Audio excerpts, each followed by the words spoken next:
Role বাইরে D. সুপ্রিয় দর্শক, আমরা আবারও ফিরে আসলাম আপনাদের জীবনের গল্প অনুষ্ঠান নিয়ে। ক্যামেরার সামনে দাঁড়িয়ে আছে এক এতিম অসহায় মেয়ে। তার মুখ থেকেই শুনতে চাই তার জীবনের গল্প। প্রথমে সবাইকে আমার আন্তরিক সালাম এবং আপুকেও সেই সাথে সালাম জানাচ্ছি। আসসালামু আলাইকুম আপু, কেমন আছো? ওয়ালাইকুম আসসালাম। আসসালামু আলাইকুম।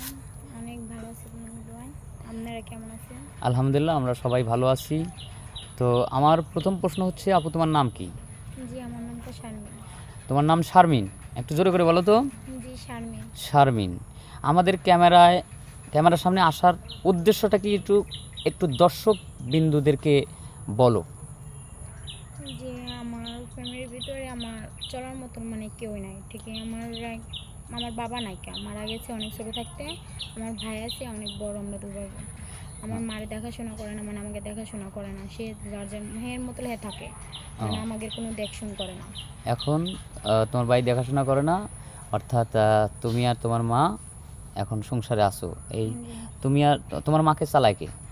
যে বর্তমানে আমার কাছে থাকে, আমি তুমি চালাও? কোনো রকম। আচ্ছা, তুমি কি কাজ করো? জি, জুট পাশে। জুট বাসো? তো জুট বাসো, তো এখন কি জুট বাসলে চলে না? মানে জি না, 5,000 টাকা করে 4,000 টাকা ঘরে মাসে রুম ভাড়া দেওয়া হয় না, খাওয়া দাওয়া হয় না, এরকম হয় না। জুট বাসলে মানে প্রতিদিন তোমাকে কত, ডেলি না মাসিক? মাসে মাসে কত দেয়? 4,000 করে দেয়, কতজনে 5,000, এরকম। যারা পুরান লোক তাকে 5,000 করে দেয়, যারা নতুন লোক তাকে 4,000 করে দেয়। এতে সংসার চলা খুব কষ্ট হয়ে গেছে। জি। তো আমাদের ক্যামেরার সামনে আসার উদ্দেশ্য কি কোনো সাহায্য সহায়তা চাওয়ার জন্য না বিয়ের জন্য?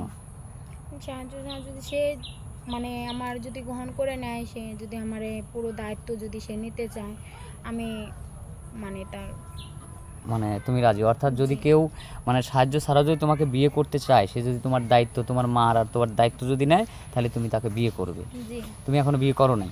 না। বিয়ে কেন করো নাই? না হয় নাই? হয় নাই, অনেক খারাপ বাজে প্রস্তাব দেয়, অনেকেই করে।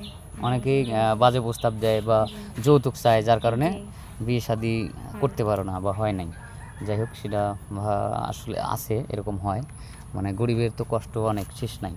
তো যাই হোক, এখন তুমি চাচ্ছ একটা ভালো মনের মানুষ। জি। আচ্ছা, তোমার বয়স কত? জি, আমার বয়স 22। 22 বছর। তোমার বাড়ি কোথায়? জি, আমার বাড়ি হলে ফরিদপুর বাড়ি। আবার বলো। ফরিদপুর রাজবাড়ি। আচ্ছা, ফরিদপুর রাজবাড়ি তোমার বাড়ি। ঠিক আছে। এখন তুমি চাচ্ছ যে তুমি একটা ভালো মনের মানুষ পাইতে। তোমার বয়স হচ্ছে 22 বছর। তো কোন বয়সের ছেলে তুমি চাচ্ছ? তোমার বয়স যেহেতু 22 বছর। জি, সে যদি আমার পুরো দায়িত্ব যদি গ্রহণ করে নিতে চায়, সে বয়স কোনো ফ্যাক্ট না। যদি সে তোমার দায়িত্ব নেয়, যে কোনো বয়সের হলেই চলবে, শুধু মনটা ভালো থাকতে হবে। হ্যাঁ, অনেকে আছে, এই ভিডিওটা যদি আমরা পাবলিক করি, দেশ বিদেশ থেকে অনেকেই নক করবে। এমন হতে পারে যে একজন প্রবাসী হয়তো তোমাকে পছন্দ করছে, কিন্তু কর্মব্যস্ততার কারণে তার বয়সটা বেশি হয়ে গেছে, হয়তো 40-45 হয়েছে, কিন্তু সে বিয়ে করবে বা তোমাকেই সে পছন্দ করেছে। তো সেক্ষেত্রে তুমি কি রাজি আছো তোমাকে যদি বিয়ে করতে চায়? জি হ্যাঁ, সে যদি আমার পুরো দায়িত্ব নেয়, তাহলে আমি রাজি আছি। আচ্ছা, এখন দেশ বিদেশ থেকে তো এই ভিডিওটা অনেকেই দেখবে, অনেকেই নক করবে, তোমাকে পাবে কিভাবে? জি, আমার তো ফোন না, আমার ফোন ছিল, সেটা ভেঙে গেছে। ওটা না, এখনো ফোন কেনার সামর্থ্য হয়নি। ঠিক আছে, আমরা সব কিছু শুনলাম। দর্শকবিন্দু শুনতে পারছেন মেয়েটার কষ্টের কাহিনী। তো তার কোনো পার্সোনাল ফোন নাই, আমি আর স্কিপ বাড়াবো না। যদি কোনো ভাই দেশ বা বিদেশ থেকে যদি এই মেয়েটাকে বিয়ে করতে চান, তাহলে আমার অযথা ভিডিও কল দিবেন না, অডিও কল দিবেন। আর সেই সাথে আপনাদের সবারই মঙ্গল কামনা করি। সুস্থ থাকুন, ভালো থাকবেন। আল্লাহ হাফিজ।